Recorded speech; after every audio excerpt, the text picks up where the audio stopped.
welcome to the 365th episode of Fishing Without Bait, which means that you, my friends, can listen to a different podcast of Fishing Without Bait every single day of a whole year. We're a podcast where we help people explode into their lives through full impact mindfulness. We help people create their lives rather than find them. If you're welcome nowhere else, you're certainly welcome here. The only requirement is the honesty, open-mindedness, and willingness to try. Welcome, everyone, again. My name is Jim Ellermeyer. I'm a behavioral health therapist, and today, as always, and I hope continuing into the future, I'm joined by my good friend, co-host, and producer of this program, Mr. Mike. Hello, Mr. Jim. Good to be back with you again. And here we are on the verge of another new year, looking over the precipice into a new year. A lot of reflection over the last several years, a lot of goal making for a lot of people in the last couple of days. Much goal making, Mike, and much goal making as we talk about in our show. One of the main premises is a lot of goal making makes a lot of expectations. And quite often those are unreal. And quite often they are unrealistic expectations. Absolutely. Where do unrealistic expectations generally lead us, Mike? And this disappointment with ourselves. Into disappointment, despair, resentment, frustration, anger, all of those things that play tag team with it. Yep. So what we try to do on this program is to avoid those unrealistic expectations. And I was approached one time by asking, yours a show about nothing. And I said, no, it's not. It's not Seinfeld. But what it is, it's a show about not wandering through the forest aimlessly, bumping into trees and not caring where you go or what you do. It's just having realistic expectations of how to do it. So, Mike, as what we often suggest to people is that life is not composed of years or months or weeks or days. Life is composed of moments. So what we try to do is help people use their vocabulary, abracadabra. I think what I speak what I create, and I help people use those magic words. In this moment, I choose. And I help people do the safe things. In this moment, I choose to put these socks on. In this moment, I am choosing to drink a glass of water. And the more that you use those type of words, the more that you empower yourself and you stay in that moment. Life is composed of moments.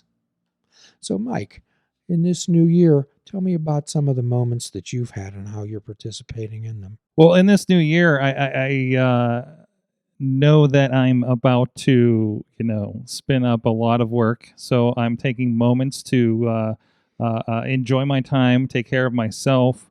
Do things that help me kind of center myself. To center yourself, and centering yourself again plays back to the point of being in the moment. Being in the moment. So, Mike, as often on this show, we talk about those self-defeating words: a have to's, need to, must, better, and there is a huge difference between having to do something and choosing to do it. And we don't choose to do things next week. We always choose to do things in the moment. That's right. In this moment, isn't it wonderful that life is composed of moments? And as we have talked before, we talk about time frequently on this show. We talk about Islamic time. We talk about Anglo time.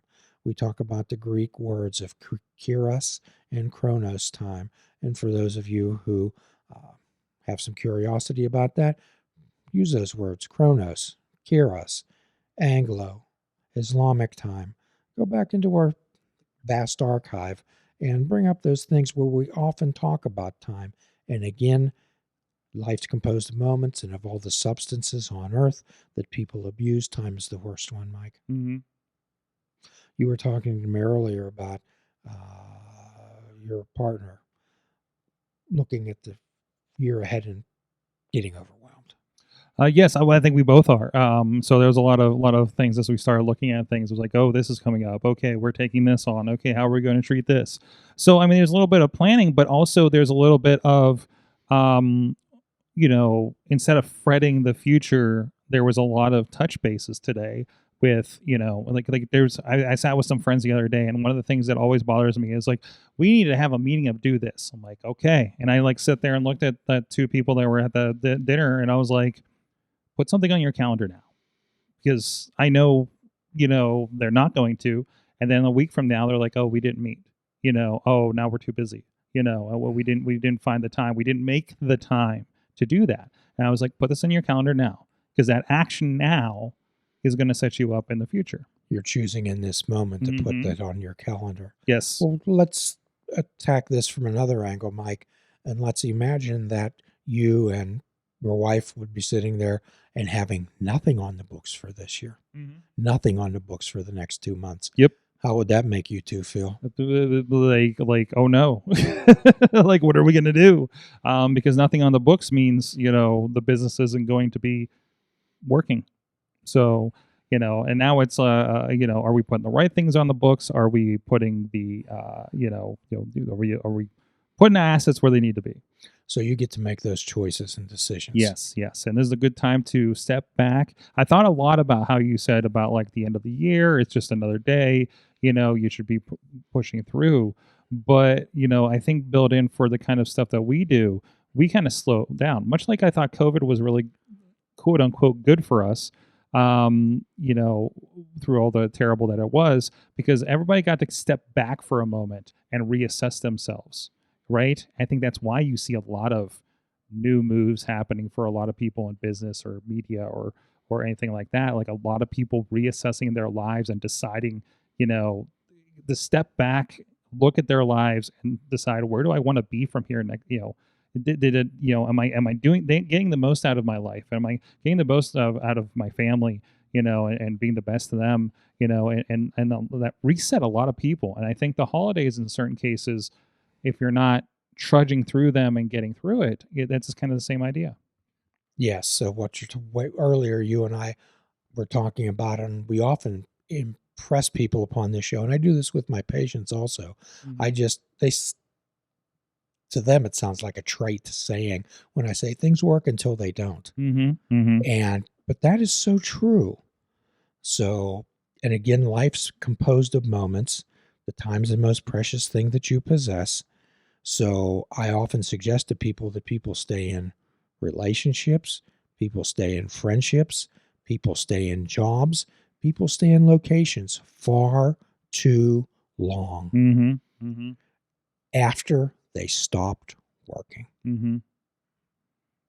After how many projects have you stuck with after they stopped working? That's I mean, that's something that we assess, because we take those lessons, where it's like, okay, this project, it went south here, we're not going to let other projects get this bad for this long.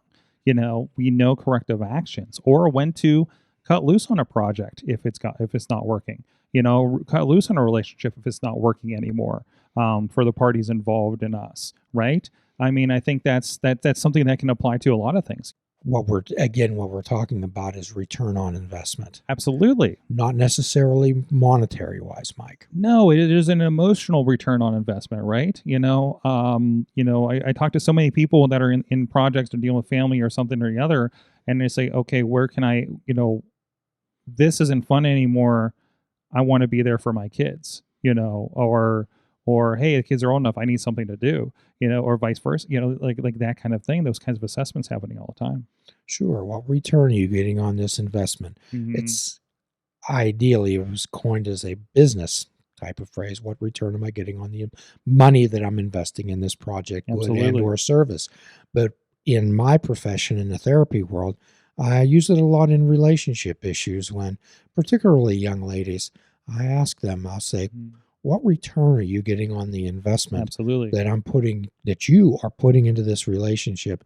And of course, keep in mind that when they come and see me, things are not going well.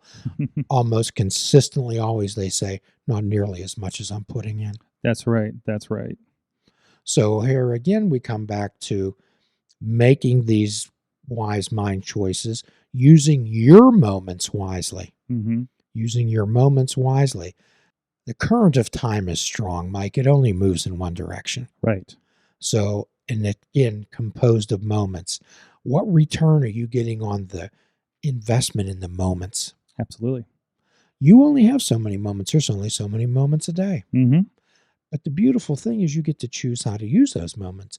Are we going to choose the moments being overwhelmed, or are we going to choose those moments to back up, look at, and figure things out Mm-hmm. and find out what type, the projects that we have lined up, what type of return am I going to put on this investment? How many moments of my time am I going to have to put in this versus what am I getting in return Mm-hmm. for your life? Making those choices. And again, when we divide up our life into moments, I was reading a article the other day about most people like Steve Jobs, Bill Gates, Warren Buffett, those people, they divide their whole day into half-hour slots. Okay, some of them 15 minutes. Elon Musk divides his day up into 5-minute slots. I'm not too sure how that's accomplished, Mike. I think when you have a lot of people taking care of a lot of the, because I listen to somebody else that has this like, 15-minute meetings, if it shouldn't be more than that because nothing gets done otherwise. It's like, and I don't know how that translates to the day to day. I can't imagine doing 15-minute meetings with everybody, and having them slot that, but that's a big top down situation, right? So I don't know what kind of life hack that is, but I think that's a life hack when everybody wants to talk to you in their cases. I'm not sure how long it would take to make a schedule of 5-minute slots. Yeah, exactly. Well, the answer is you have a person doing that for you. Mm-hmm. It's like, you got 5 minutes with X, you got 5 minutes with Y, and I'm realizing I'm probably naming Elon's children. But no, I don't. Yeah, I've tried to fathom things like that, or the 4-Hour Work Week is a book I read a decade ago, and I was like, that's a nice idea if you don't like the work. You know what I mean? Like, that's a nice idea if you want to work enough to do other things, But to me, like, the work is the fun, and that's not everybody's case. But that's a person that is a different space, I think. And I think when people look at those, you should do 5-minute meetings, you should do a 4-hour work week, and this is how you do it, and this is how you automate X, Y, and Z. It was like, that doesn't work for everybody's situation and psyche in a lot of cases.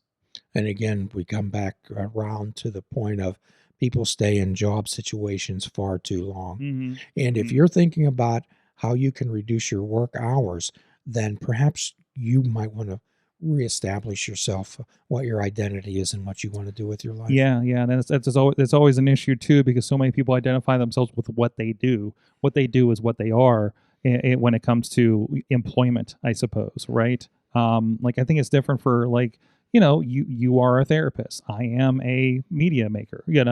I think when you're doing something that you're ultimately dedicated to a profession, emotionally, and it brings you fulfillment, like I feel like you and I both have, that's a different story. But if you're just at the desk job and say, I am a I don't know which one to call, what profession to call out here, but I think it's a different equation. Well, when I worked with Safdar Chaudhry for a number of years, as you did also, he asked me one time, he said, Jim, are you ever going to take a vacation? And I says, Doc, I am on vacation. When this becomes a job, you'll find that I'm not here anymore. Exactly. So that's the type of mindset. And again, am I going to squander my moments on something that is, I'm not getting the return on that investment? What is Henry David Thoreau said, most men leave lives of quiet desperation, full of sound and fury, signifying nothing. Please don't be that person, my friends. Please don't be that person. Make your life worthwhile. Get the return on the investment. Live your moments. Choose to live your moments. And with that, Mike, we're going to offer a free prescription, fruits, nuts, and vegetables, and unplug your television and take up fishing. And for a truly mindful experience, we suggest that you fish without bait. Do a kindness for yourself and do a kindness for another. Forgive yourself and forgive another. If we're not all God's children, none of us are. Till all of us are free, none of us are free. Namaste, my friends.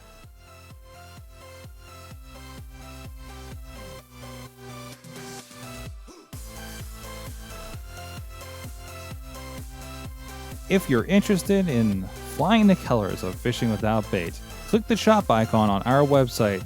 We have clothing, mugs, cell phone cases, and so much more. Show the world that you fish without bait.